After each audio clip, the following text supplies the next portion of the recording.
This episode is brought to you by 10 Yetis Digital. We started using these guys at the beginning of the year and we've had great results.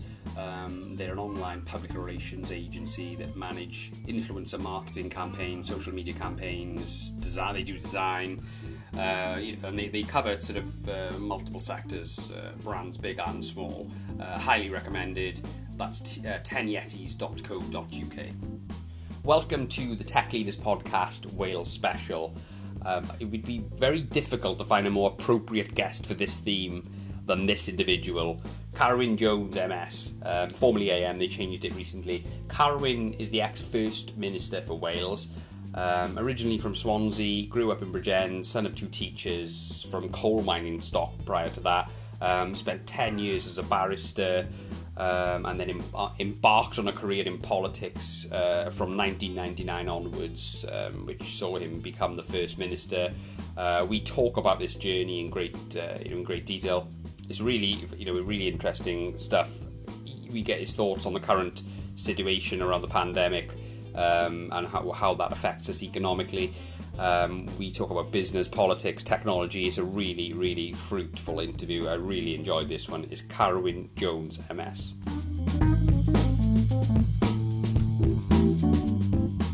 Carwyn Jones, thank you for coming on the show. It's an honour to get you on. I know you're really busy at the moment. You've got stuff going on in your politics career. You're advising businesses. You're doing stuff with Aberystwyth University as well.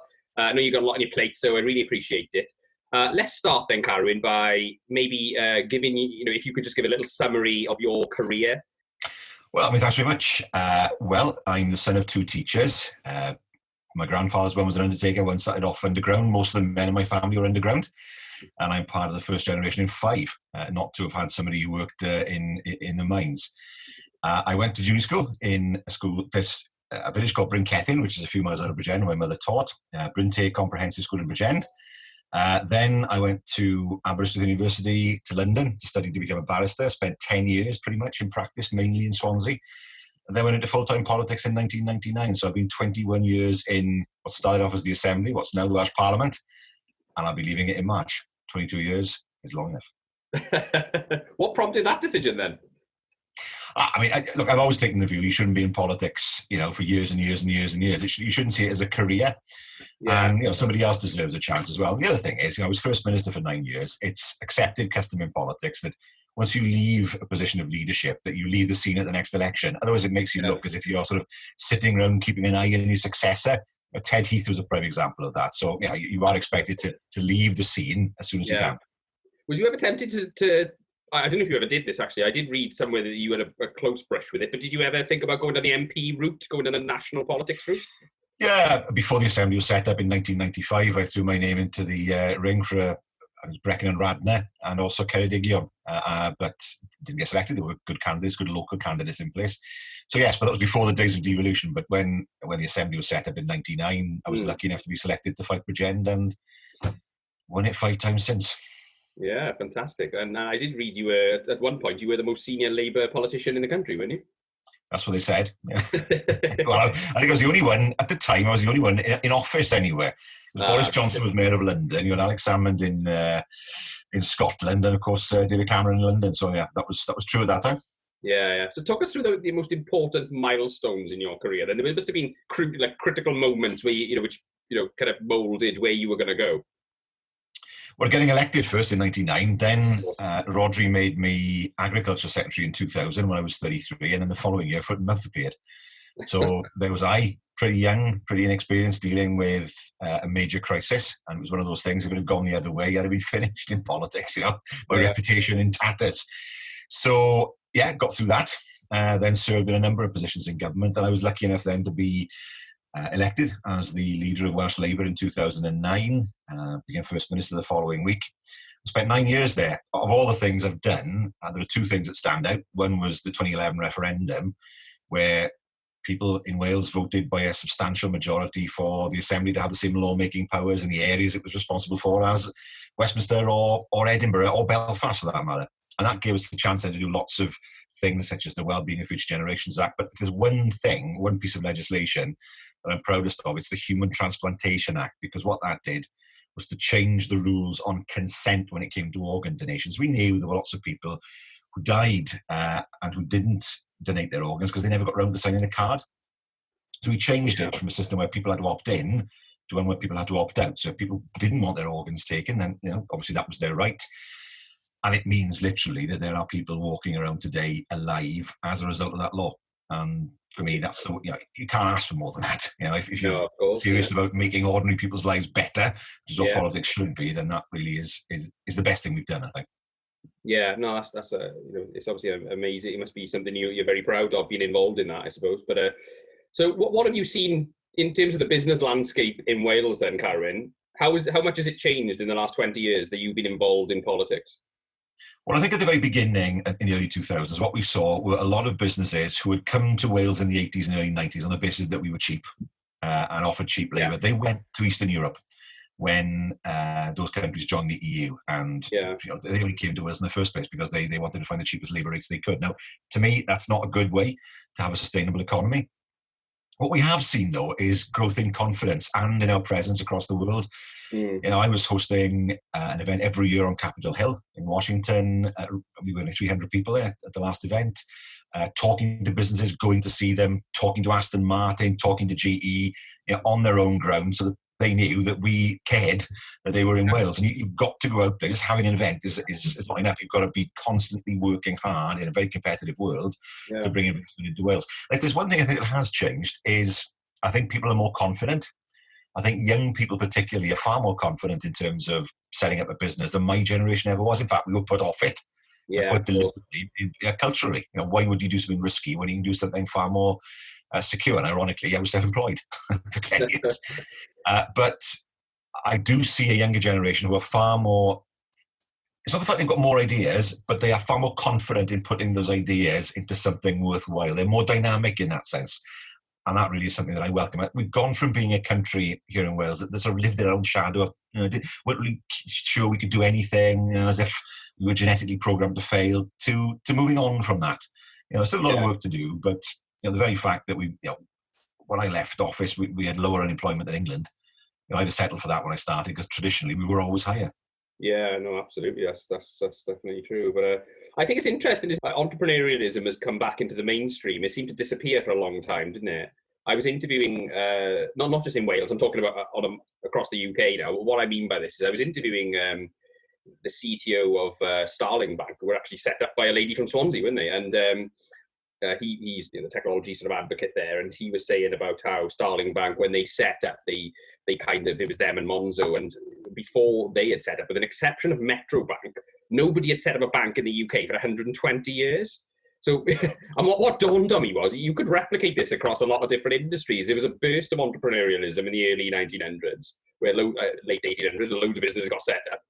And not really much happened then until about 20-ish years ago with the internet boom and stuff. And all of a sudden, entrepreneurialism is rife again. Entrepreneurialism is rife again. So there's this massive gap in between that generally not all that many businesses got set up for whatever reason. So, and I think part of the problem for Wales was that, Wales become a very socialist, trade union based, or we're just the workers, we're not the leaders type culture. Did you think that's part? I'm reading into it quite deeply here, but do you think that's partly what happened? What's changed in the last 20 years? Sorry? I think my generation caught the end of the good times. I look at my parents' generation; they had pretty much everything post-war. They didn't pay for university or college. They had their fees paid. Everything was on a plate, effectively. Now I caught the end of that. I got to say, I didn't pay to go to university, although I didn't get a grant because my parents were both teachers. Good pension. And my kids don't have that.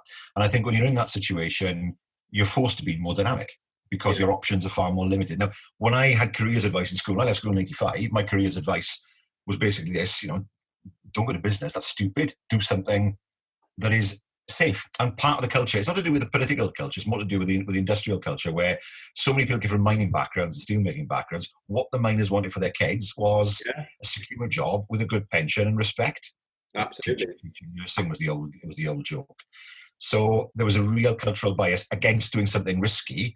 Why would you do that when you could do something far, far safer and not run the risk of working in a really difficult job? So that was part of it. I think there are other issues. I think the banks didn't help. The banks were far too conservative in their lending decisions over the years. And how many times have we seen ideas that started in Britain that were developed elsewhere? Because the banks were far more willing to take a slightly higher risk than the banks in the UK were. Although that didn't, of course, apply to what happened in 2007 and 2008 with subprime mortgages. So that was an issue. To my mind, I think there was a real issue with the establishment of the tripartite grammar set mod technical school system after the war, because I think business and entrepreneurialism just fell through a gap. I think engineering did as well. I don't think the grammar schools saw engineering business as something for them. The sec mods didn't either, and the technical schools didn't either. So we ended up having produced loads of engineers before the war, producing very few afterwards because it wasn't seen as an academic subject. And why would you take a risk when there were plenty of jobs available in far safer environments? That all changed to a huge extent after 2008. And we now have a generation who don't remember those days and who take the view, well, I'm going to do this myself. I haven't got all these advantages that were available to others, so I've got to make them. I've got to create those advantages myself. I think that's what's changed. Less so the politics, but more the financial and industrial background. Yeah, I think you're absolutely right. I come from a similar background to you. My dad worked in Tower Colliery. He was one of the ones who bought it back off the government, and my mother works for the NHS. And he was, he was that kind of job for life culture when I was growing up. You picked what vocational direction you wanted to go into, and you shot for safety, didn't you? But 2008 the red got cold, didn't it? Go on. Yeah, but interesting. If you look at Germany, where similar safety net, similar welfare safety net, similar opportunities in the public sector, in 10 years they'd rebuilt themselves after devastation, and they did it with businesses that were very entrepreneurial, the Mittelstand, and the businesses with sort of medium-sized businesses. American money behind their businesses, I think, wasn't it? They were family businesses. They started off with nothing quite often. They didn't sell to bigger competitors. They stayed there, and they managed to create a culture of entrepreneurialism, even in a country that had the same kind of safety net as the UK did. Yeah, in a very prudent way as well. That's when like Aldi, Lidl, Adidas, Puma come out of that, didn't they? Which obviously went on to be very successful companies. So and they save. I mean, the old joke is that everybody borrows money from the Germans, Chinese, and Japanese because they're the only people in the world that save in banks, and it provides banks with the capital to lend to everybody else. There's very few other countries that save money. If people have money, they pay off debt with it. They don't save it. Why would you with your 0.1% interest when you can put some money into your mortgage, which is 3 or 4%? Yeah, but is this the kind of what would you call it? There's two economic schools of thought, isn't it? There's the Austrian economics, and there's the kind of Maynard Keynes sort of school of economics, which is don't save. Money needs to flow. The Austrian one is obviously like a German culture. It's all about saving and being prudent and stuff like that. I think we flipped from one to the other in the last 20 years, whilst not your fault, but I mean, since you've been in politics for sure, we have sort of flipped over to this more, maybe forcibly so, but maybe it seems that we flipped over to this more short-term thinking, which is more about, money needs to flow and people live from pay packet to pay packet a bit more. No one's got savings anymore. And maybe that's part of the problem with young people at the moment and why we're seeing a lot of rebellious activities at the moment in terms of, a lot of activism and stuff like that. Do you think? I think it started 40 years ago in the 80s when mortgages became far easier to get. And there was huge encouragement to buy a house. Now, when my parents bought their house, they had to have an account at the building society, an interview almost. It wasn't easy to get a mortgage. Now, when I got my first mortgage, you could almost walk into a shop and get one off the shelf. It was dead easy. And before the crash, you could get 110% mortgages, with no deposit at all. So I think it started in the 80s when people were told, right, the best way to save is to buy a house, not to put money in the bank, because a house will always appreciate in value. And whatever whatever debt you have in terms of your mortgage will always be less than the money you make on your house. So that fell apart in the early 90s because there was a crash in housing prices then. And it happened again, except worse at the end of the noughties because people were far more in debt and they had no way of paying back that debt. The banks were close to collapse. So I think you're absolutely right. I think it is the case that we've been encouraged for a long time to spend rather than save and to get into debt in order to buy things that will, like housing, that will appreciate in value over time. It happens in the Republic of Ireland, but it doesn't happen in many other countries. They just don't see property as being a way of accumulating income or capital in the long term. But that's something we've tended to do in the past 40 years in Britain, rather than putting money in the bank. Yeah, no, absolutely. Well, I suppose, yeah, it's just, is cash good investment, or do you look for other assets, I suppose, isn't it? But so let's talk about your podcast then. You've set up a podcast reasonably recently, I think. How's that going, and what have you learned from it? Well, you learn every day, to be honest. I mean, I've been on the other side of interviews, thousands of times. But when you're actually the person doing it's not interviewing, it's not that hard. We're not cross-examining people. But when you're the host, it's a skill you have to learn. I've been fortunate in that the guests that I've had on are not been short of words. So you're not trying to encourage them to speak. That does make it easier, doesn't it? That does make it easier, yeah. I mean, in some ways, the bigger challenge is to be able to fit what they say into the 30 minutes that we actually have. But I try not to interrupt people. But it's been great fun. I mean, I've enjoyed it. We've got some good guests on. When we started, the idea was to look at a fresh issue every week. But of course, there's only one issue at the moment. So we tried to look at different angles in terms of coronavirus and what it means for the business world. And we've had some good guests on. So it's something that I've been enjoying for a while now. You talked about I was going to say, the cross-examining background that you got from your barrister days must come in handy sometimes, I suppose, if you run out of something to say. But I was going to say, you said there's only one issue at the moment, but there's only been one issue in the last couple of months. But I mean, it's potentially going to create more issues going forward. And the one I want to talk about is the economic issue. We're already in recession. Some people are saying we're going to be in recession for a number of years, a global recession, potentially a depression. What does the economic picture look like for you, Carwyn? Let's get at the crystal ball. How bad is this going to get? It's so difficult to know. What I do know is that when the coronavirus controls come to more or less an end and we return to something close to normal, business will be lagging behind. It'll take a while for business to recover, even as the health restrictions start to disappear. Now, there's going to have to be a massive injection of capital. Yes, it's been done by Welsh and UK governments to keep businesses afloat, but it's going to take more than that in the future. I think we're going to see some very different trends. Now, if we look at the war, all right, the devastation after the end of the war was far worse than what we have now, but we saw countries recover. It was in Western Europe with American money. There needs to be a financier that's got the ability to get the world economy moving again. I also think there's an opportunity to look at the way we do business. Lots of people are talking about a green revolution, that we don't want to go back to what we were. I'm sure there are people in many big cities across the world who are saying, well, we can see the blue sky now. We don't want to go back to the days when the air was yellow, which is what a lot of the pollution problems that a lot of big cities have. I think people want to move on from that. I do get the impression at the moment that people are moving away from extremes. I hope so. That your populism, all talk, all mouth and no trousers, doesn't work in a crisis. And I think people are seeing that now, that actually you do need people who are competent to handle the crisis, not people who talk a good game but actually don't do anything. And I think that's useful, because I think we'll see more moderation in politics, more cooperation internationally, because this is going to take not just cooperation in terms of health, but cooperation in terms of the economy. There's no one country is going to be able to stimulate its economy on its own. There's going to have to be a lot of work done to help. I think we'll see changes in the way the economy works.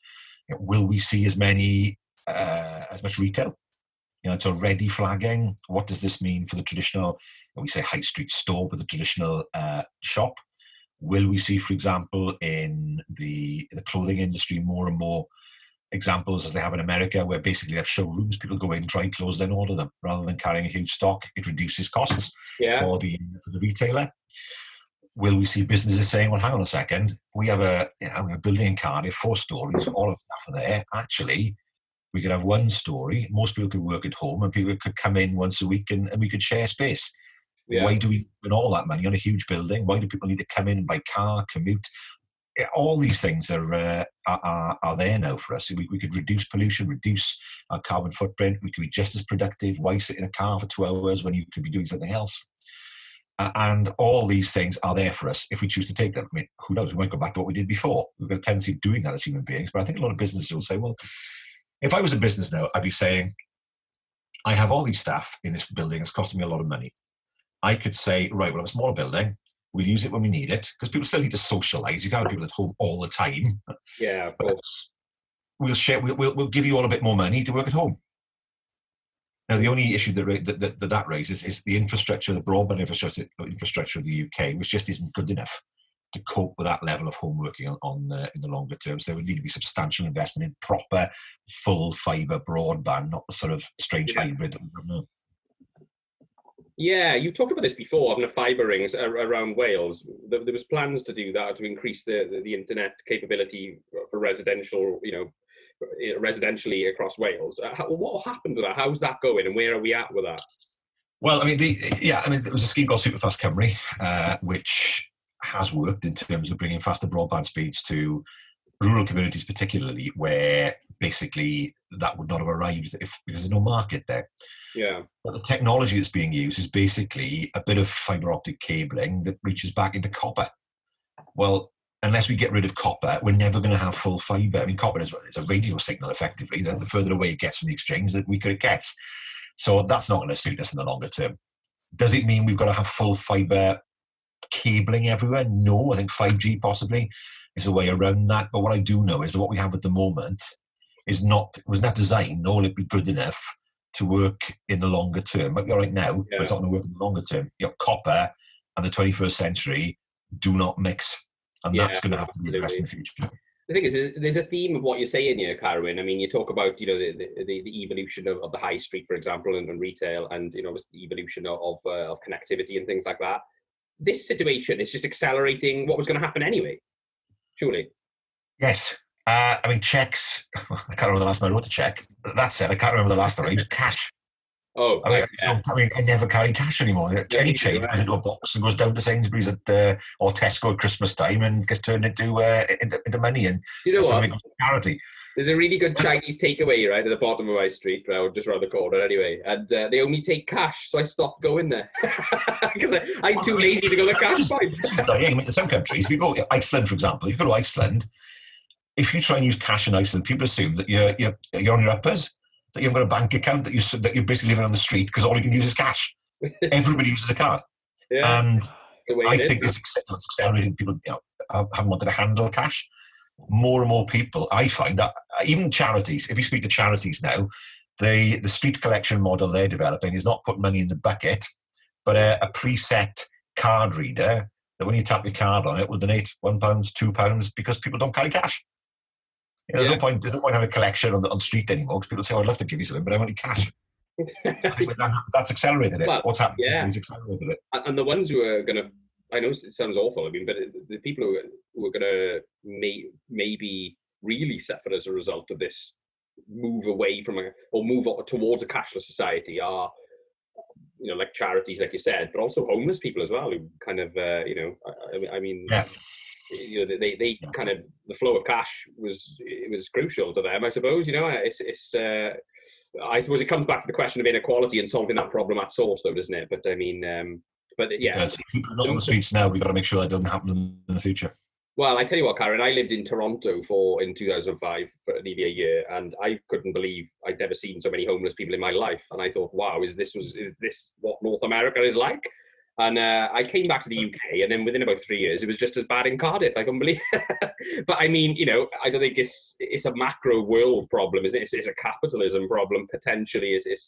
I don't know. But but yeah, I think, I do fear for those people in this lockdown situation and the acceleration of the digital cash thing, because I think it's going to be a big problem for for the sort of for the state, really, I suppose, and for those as individuals. So, but yeah, look, I mean, do you going on the digital cash thing then, and we will use this as a segue to go on to technology and technology-based businesses in Wales. What do you think about Bitcoin and cryptocurrencies and all that kind of thing? Do you think that's got a future? Do you have any? I can't see it. I don't know much about Bitcoin, right, or the other cryptocurrencies, and I don't see the point of them. Yeah. Now, if there's no point to something, people are not going to use it. And bear in mind as well that people can be suspicious of cryptocurrencies because of the risk of fraud. And you've got to say, but people have to be convinced that it's actually worth their while using them. In the same way, I always say to my kids, what is the point of Instagram when you've got Twitter and Facebook? And they will tell me, well, it's photographs, this, that, and the other. I've not quite seen it, really. It seems to be just be a duplication of other social media platforms. I'm 53, what do I know? So yeah, you need to say to people, there is a reason why this exists. And I've never understood why they exist in the first place. In an age when it's easy. I mean, if you were trying to create a system where it was easy to move financial transactions around the world, then you might have a case, but it's already easy to do it, and you can do it via reputable banks. So why create a new system? Well, I think the whole thinking behind it is that the banks are not reputable. And I think it's basically activism against the banks. It's decentralization. It's this concept of having the masses regulate it as opposed to a centralized authority like a bank.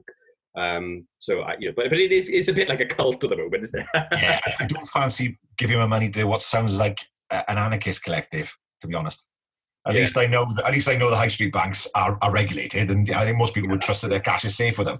Yeah. Whereas something, they've got no contact with except online. I mean, I wouldn't be happy with that. I want to make sure that I'm dealing with an organisation that's reputable and will have a guarantee behind it if things go wrong, which is what happened, of course, in 2009.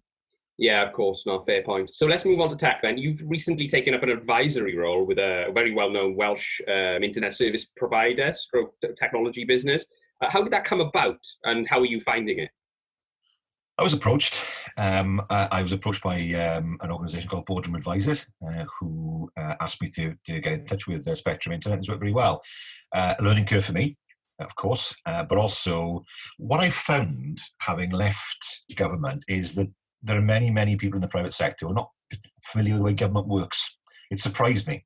I don't single out Spectrum Internet here, but I've always been surprised. I always assumed that people understood full well how government works and the decisions that happen within government, the concerns that ministers will have. But I was wrong about that, and I've tried to explain to people several times.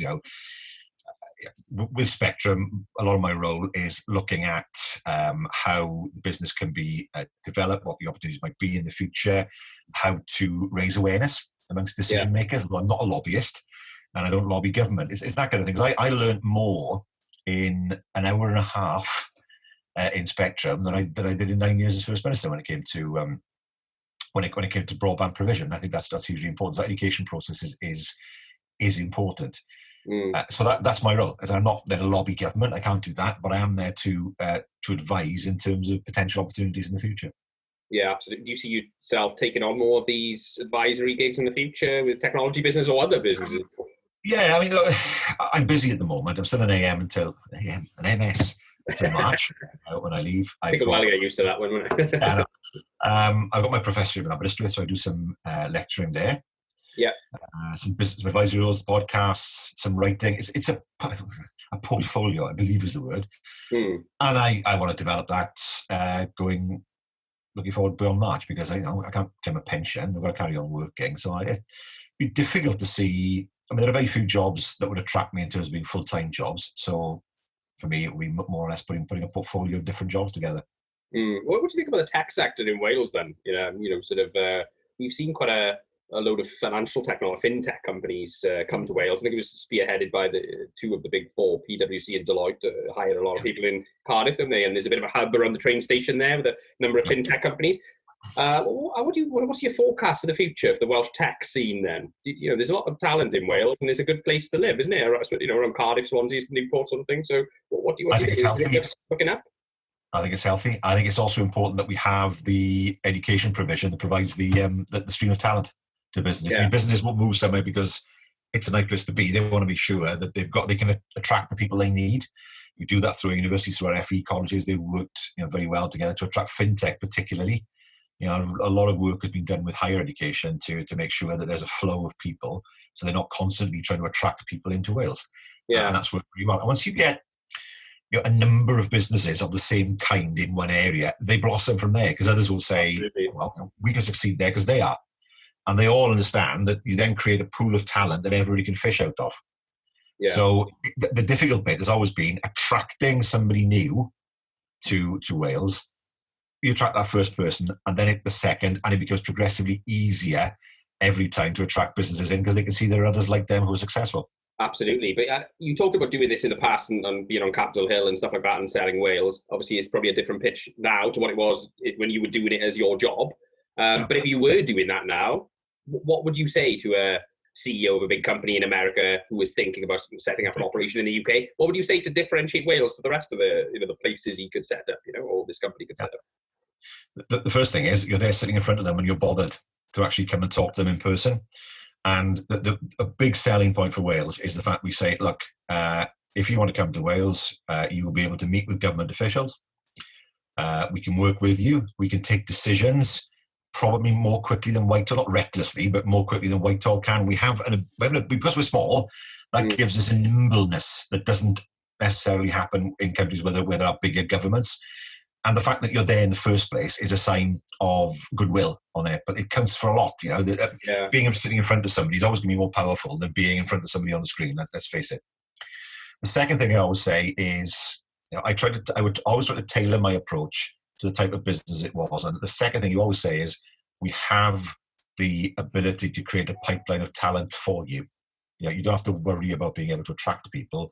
And for reasons that we've got this in HE, this in FE, government will help in this way, we can do that. And that counts for a lot as well, because they may say, well, we love your country, but actually we're not going to get the people we need. That's the thing you've really got to hammer home to people. A familiar business culture. It's not quite the same. US business culture is a little bit more ruthless than UK business culture, but the laws are familiar. The business environment is familiar, and you play on that as well. So there are lots of. It's the same with India. India's the same. Again, a familiar environment. Trickier in China, which is very unfamiliar. Yeah, and that's a really difficult nut to crack. Particularly for businesses who are very worried about selling in the Chinese market. But what's really important is when you pitch, you can't have the same pitch to everybody. You've got to tailor it. And also show people that you've taken notice of what they've said, and you've done your research about the business that they run. A standard pitch just doesn't work. People want to know that you've actually been bothered to find out about them, and if they've talked to you first, that you've actually listened to what they've got to say. Yeah, absolutely. Well, we get asked this question quite a lot, actually, by companies who are considering setting up in Wales. And one thing I always say, and I agree with everything you've said, by the way, is that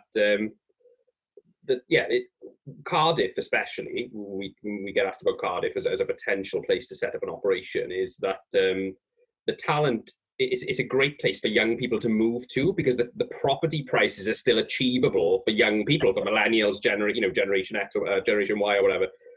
So when they do leave university, they've got an achievable bar to work towards to own property in Cardiff and the surrounding area, or Swansea and the surrounding area, which isn't the case in London, is it? It is, and actually, people don't tend to move to London when they're older anyway. They tend to move when they start. But what I've noticed over 20 years is there are fewer and fewer jobs where you have to be in a specific place, particularly in London. True. Yeah. So for example, you don't have to be in London to trade on the LSE. I've been on the floor of the New York Stock Exchange several times. Lots of people remember the film Trading Places. Well, it's just machines. It's machines with men and women standing by them, basically checking that the algorithms are working properly. That's what it is. Yeah. It's not somewhere where people shout at each other and they're in straight jackets. That's all gone. And you can actually do that from Cardiff. You don't have to be in London. And if you're in Cardiff, your costs are far, far lower than they'd ever be in the city of London.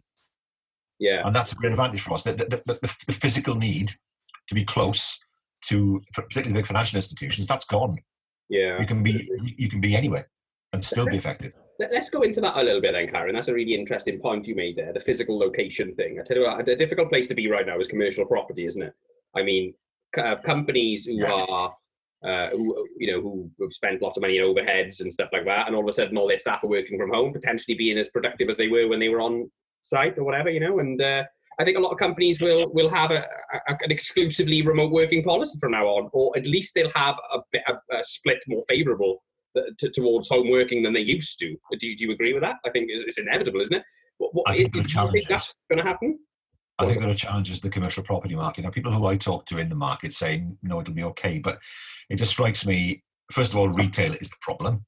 If you're a landlord who has a lot of retail premises, you're going to be in difficulty with what's been happening. Second, but of course that was always balanced against the need for offices. But even that, the need for large offices is not going to be there now in the same way as it was. Now, you might argue, of course, that if you split up a lot of these buildings, you'll have a lot of smaller businesses who will want somewhere to call home and will want somewhere reasonably cheap to be able to do it, that they might be able to take up the slack. But there are a lot of ifs and buts there at the moment. If people are now so used to working as we are now, why would you go back to, say, commuting to do exactly the same thing as you could do sitting in the house? I think it's that easy, because I think it's still important that people are able to socialise. We are, social animals at the end of the day. If people just work at home, that creates another problem. But it doesn't mean that people have to be in the office every day for a set amount of hours when they can be doing be just as productive sitting in the house for the set amount of hours. Well, it's not very productive sitting in traffic for 2 hours a day, is it? Which is, what a lot of people are doing at the moment. I think this is going to have a positive effect in that respect. Maybe not if you're a commercial office landlord, but I mean, well, it will have a positive effect to them, because they'll have to change their model a little bit. I think the collaborative workspaces are going to be more popular, and secluded office space is probably going to shrink a bit. Do you think? Your office is the machine you've got in front of you these days. In reality, that machine can travel anywhere with you. We're going to see, I think transport will see major changes. Will we see rush hours as we used to? It's always been a traditional model that, the train companies will put on more trains at certain times of day because the demand is greater. Will we see a smoothing of demand? And what will that mean? And in the longer term, autonomous vehicles, they're already on the road. Somebody drove past me the other day in a Tesla with a book in his hand. And I'm not sure that's legal or not, so I won't give you the number plate. But but that's the way we're going. Now, that creates in itself some challenges. For example, if a car has an accident, who's liable? We'll probably solve that in some way. But we know the road system works based on courtesy. So, for example, if you're on the road and you've got right of way, but you let somebody up from a side road, how does a car make a judgment in that way? And we know that helps traffic to flow. But more importantly, in terms of business, it's a big challenge for insurance. Insurance is one of the categories where we are world leaders in Wales. Car insurance has always been based on risk. It's always been based on, if you're 17, you are a riskier proposition than if you're in your 50s with a clean license. And it's always been the case. Well, if everybody is theoretically the same risk, how does that affect the insurance market? Does that mean that insurance will come down for those who are, those teenagers, early 20s, and go up for everyone else? And what effect will that have? These are the things we're going to have to wrestle with pretty soon. And insurance is an important industry for Wales, and car insurance is an important component of that industry. Yeah, they're aware of it. It's not as if they haven't thought of this, but it shows you some of the challenges that we're going to face in, not perhaps next year, but certainly in the next 5 or 10 years. Yeah, I think the modernization across multiple sectors is going to be. It's going to move really quickly over the next year or so, isn't it? These things are very real concerns, and the companies who don't address these issues are probably going to fall by the wayside, aren't they? Yeah, and if you look at automotive, automotive has suffered, but the biggest challenge in automotive now is the emergence of autonomous cars. It can't be stopped. Everybody wants to go down that line. But if you knew that you could summon a car in 5 minutes to take you anywhere you wanted for a set price, why would you buy a car? Car's a depreciating asset. Or if you're going to buy a Morgan or a Ferrari, fine, it's not a depreciating asset. But for most people, a car sits there losing money as it sits on the road or on the drive. Now, if there was a much cheaper way of being able to access a car without having to actually own a car, that will, some people want to own a car anyway, right? But that, particularly in the cities, could well depress demand permanently for automotive. That's another challenge, given the fact that we're losing Ford. We still have, Toyota, big plant up in Deeside. Aston Martin. Big challenges for the car industry. Aston Martin down by the airport as well, which you mentioned earlier. Yeah, Aston's a bit different. Aston's a different market. Aston's, the people who buy Aston Martins have got a lot of money, and for them, they want to. People who drive Aston Martins want to drive a car. If you buy a Ferrari, you don't want to be autonomous, do you? You want to drive it. So Aston Martin, they've had difficulties, but I think possibly the luxury end and the sports end might not be as affected as the sort of commodity end. Yeah, I think a car as an amenity may become disrupted, whereas a car as a luxury would probably thrive, won't it? Because people are always going to enjoy driving. Driving. But there are far fewer of them. For most people, a car is a necessity. They're not, they don't own a car because they particularly enjoy driving. There are some who will, and they'll continue to buy cars. But those people who have a car because they have to may well feel, well, I don't need a car now, so I'll just, I won't buy a car in the future. And then that has an effect clearly on the market. Yeah, no, absolutely. Okay, Carwyn, so I just wanted to talk about yourself then through this process. How are you managing to stay productive and stay on top of your work and all that kind of thing, then being stuck in your house in Bridgendle 24 hours a day? The gardens never look better, I tell you. All the things that I said I'd do in time are being done. But of course, I'm still working Assembly. Parliament, Parliament's still sitting. And it's still sitting. When did that terminology officially change, by the way? I think it was the 6th of May. 6th of May. Okay, we can forgive you then. You've had a month's practice. We are sitting virtually. I'm on 2 committees a week, the plenary session, the main session. met yesterday, so we are still working in that regard. Constituency office is still open. I mean, it's not open physically, but my staff are still working hard with lots of queries. So that hasn't changed, actually. What I'm not doing is going out visiting people. Yeah. That has changed. But doing a lot of work online, finding that quite easy. And I've been doing some of the stuff I've done around the house because I've had a little bit of time to do it. The things I've done for donkeys here, things I haven't done since we moved here in the 90s. So that's all being done. The garden isn't now a temple to weeds in a way that it looks a lot tidier now. I mean, your missus is struggling to keep the chore list looking topped up. You're on top of it. Is bottomless. It has no end. Fair enough. Your wife's like mine then. What sort of notable lessons or discoveries have you made in the last 11 weeks? Through the lockdown. Then have you read a new book? Picked up any new discovered any new tools or whatever? Digital tools. Well, I'm using one now. Using one now. Zoom, Teams. I had no idea what they were. March. Someone said to me, "Right, I'll meet you on Zoom." I said, "What the hell is Zoom?" Yeah, I didn't know. No, of course. We're used to it.